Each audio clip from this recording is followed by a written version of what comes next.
Hi friends, I'm Daisy Clown. Today we are adding the third resident to our balloon zoo. Our balloon zoo is already home to a little dinosaur and a balloon bunny rabbit. Links in the description. Let's inflate the balloon and tie it off. Make sure to leave a long tail about 4 fingers wide. Link to the how to tie a balloon without a string tutorial is in the description. Step 1.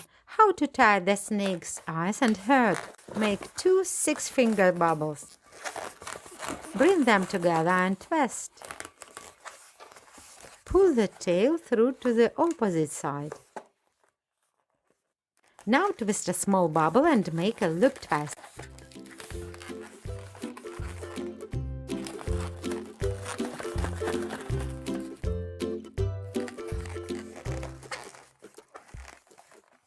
Insert the bubbles into the loop to form the eyes.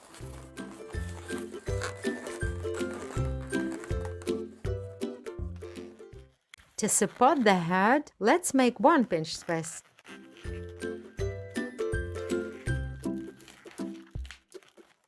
The snake's eyes and head are ready. Step 2. How to make the snake's tail. Wrap the rest of the balloon around your wrist to give it a curly shape. Step 3. How to draw the snake's eyes and smile.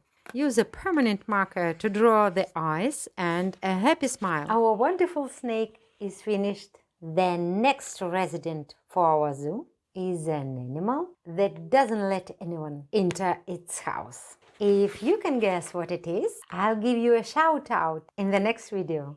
Thank you for watching and for your comments. With love, Daisy Clown. See you soon. Bye!